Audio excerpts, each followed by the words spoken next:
Halo pemirsa GPR TV dari Sabang sampai Merauke, dari Miangas hingga Pulau Rote. Bertemu lagi bersama saya Mona Azari Desak dalam program Kominfo Newsroom.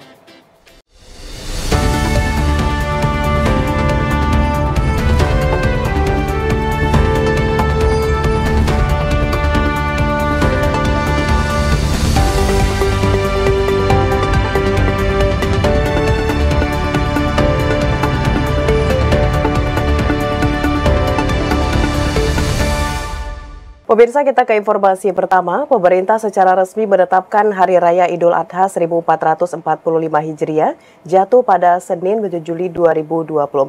Keputusan ini diambil berdasarkan pemantauan hilal di 114 titik lokasi seluruh Indonesia.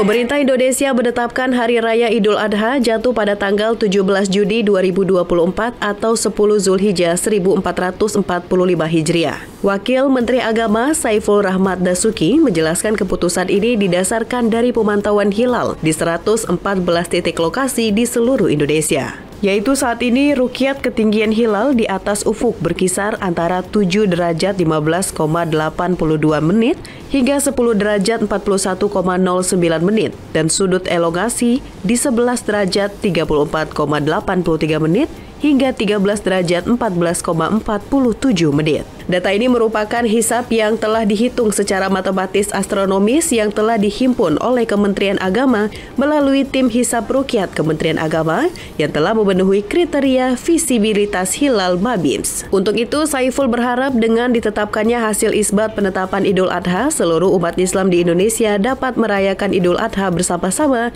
dan tetap mengedepankan harmoni, toleransi hingga tidak menonjolkan perbedaan yang ada.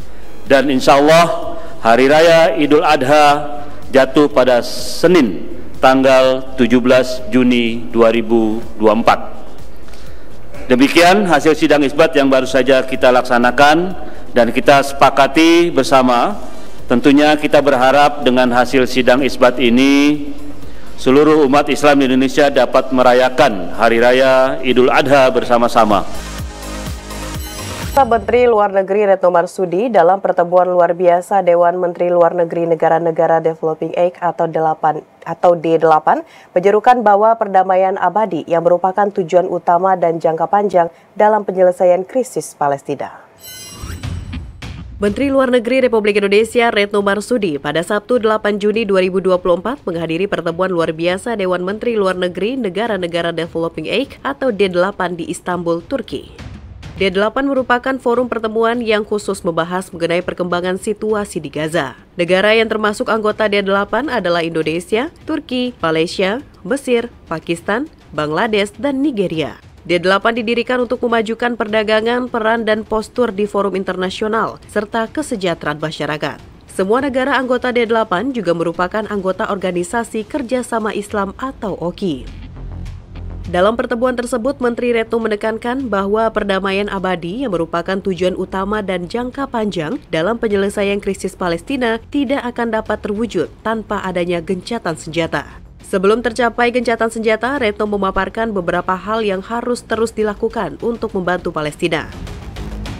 Pertama, anggota D8 harus terus menggunakan pengaruhnya agar lebih banyak negara mengakui Palestina. Kedua, negara-negara D8 harus terus berupaya mendorong agar Palestina dapat menjadi anggota penuh PBB. Dan yang ketiga, negara D8 harus terus menyuarakan pentingnya kelancaran bantuan dan mendukung kerja Badan PBB untuk pengungsi Palestina. Sebelum tercapainya gencatan senjata, terdapat beberapa hal yang harus terus dilakukan untuk membantu Palestina. Nomor 1, negara D8 harus terus menggunakan pengaruh agar lebih banyak negara yang mengakui Palestina. Saya sampaikan akhir Mei lalu, saya berada di Eropa, bertemu antara lain dengan Menlu Norwegia, Spanyol, dan Irlandia, membahas mengenai masalah pentingnya pengakuan terhadap Palestina. Juni ini, saya akan lakukan beberapa pertemuan dengan negara-negara Eropa untuk tujuan yang sama. Nomor 2, kita harus terus berupaya mendorong agar Palestina dapat menjadi anggota penuh PBB. Ini bukan jalan yang mudah, tetapi kita harus terus berupaya. D8 harus menjadi driving force bagi upaya ini. Nomor 3, negara D8 harus terus menyuarakan pentingnya kelancaran bantuan atau unhindered humanitarian assistance dan mendukung kerja UNRWA. Pemirsa, Timnas Indonesia akan berjumpa Timnas Filipina pada laga matchday ke-6 Grup F kualifikasi Piala Dunia 2026 zona Asia. Menghadapi The Azkals, Timnas Indonesia bersiap dengan serangkaian latihan di Stadion Madia, Senayan, Jakarta.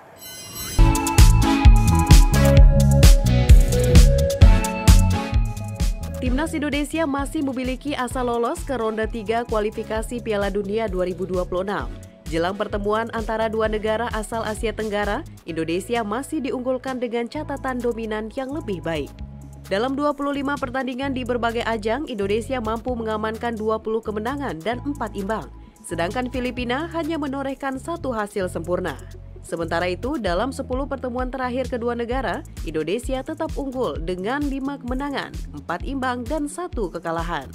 Menghadapi laga yang krusial ini, pelatih Sintayong dipastikan mendapat amunisi baru. Dalam sesi latihan Timnas, terlihat Kelvin Verdong dan Jay Izzes turut berpartisipasi.